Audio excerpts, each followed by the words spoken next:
Oi gente, tudo bem? Hoje eu vou falar um pouco sobre o livro Prosas Seguidas de Ordens Mínimas, de José Paulo Paes. Essa obra ela reúne vários poemas que refletem sobre sentimentos e situações do dia a dia de uma forma mais simples, mas muito profunda. Entre os poemas, a gente escolheu analisar o Noturno. Nele, o autor ele retrata a visão de um adolescente diante da noite e cheio de sonhos, desejos e expectativas para o futuro. O interessante é que, com imagens bem simples, o poeta consegue transmitir a intensidade da juventude e essa confiança de que cada novo dia nasce especialmente para ele. Bom, agora falando um pouco sobre o autor José Paulo Paes, ele nasceu lá em 1926 e faleceu em 1998. Ele foi um poeta, ensaísta, crítico literário e também um dos maiores tradutores brasileiros. A sua carreira é conhecida por ser acessível e direta, mas sempre carregada de ironia, humor e reflexão. Uma curiosidade é que ele escreveu tanto para adultos quanto para crianças, seguindo transitar entre poesia reflexiva e a literatura infantil, como um tradutor. Trouxe para o português grandes autores da literatura mundial como James Joyce, Virginia Woolf, Eliot e Ítalo Calvino. Ao longo da sua carreira, José Paulo Paes ele sempre buscou aproximar a literatura das pessoas falando de temas cotidianos, existenciais e sociais, mas com a sensibilidade e leveza. Oi gente, eu sou a Manuela e agora eu vou fazer a análise da forma da poesia que a gente escolheu junto com vocês.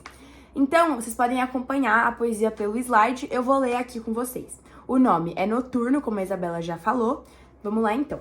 O apito do trem perfura a noite, as paredes do quarto se encolhem, o mundo fica mais vasto. Tantos livros para ler, tantas ruas por andar, tantas mulheres a possuir.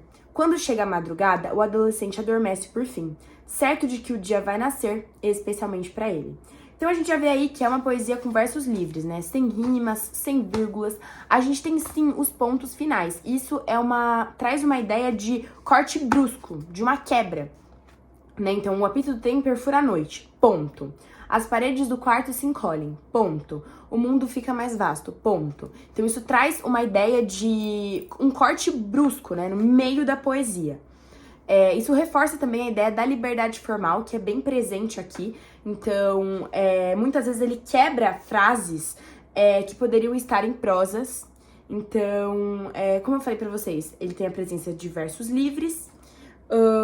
A gente não tem estrofes bem definidas, o que também reforça a liberdade formal. E é isso, gente. Bom, agora a gente vai falar sobre a análise do conteúdo que a gente fez sobre o poema. Bom, na nossa concepção, o poema ele aborda uma parte da diferença do dia e da noite, além do crescimento e do amadurecimento de um adolescente, o medo de ele perder alguma coisa do que está fora de casa, tipo ele dormir e perder alguma coisa, ou ele mesmo não sair de casa, então o medo de não vivenciar o que os outros ou você não ficar sabendo sobre algo. Outra coisa também abordada é como a descoberta de como o mundo é muito maior do que a pessoa se imagina, e também a expectativa do que está por vir, porque estar crescendo e não saber o que vai acontecer.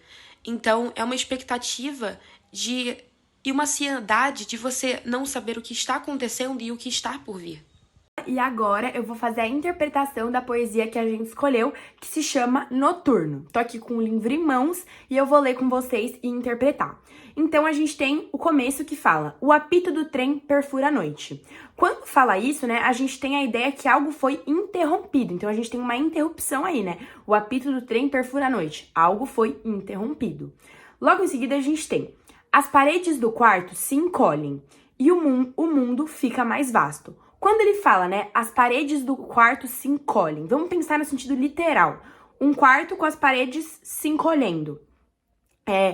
Quando a gente pensa em um quarto com as paredes se encolhendo, a ideia que vem é que fica difícil de ficar dentro daquele quarto, porque o quarto tá ficando cada vez menor, e você vai chegar uma hora que você não vai conseguir ficar mais lá dentro. Então traz essa ideia de, tipo assim, o quarto encolhendo, e a ideia é o quê? De você não conseguir mais ficar dentro daquele ambiente, porque ele vai ficar muito pequeno pra você.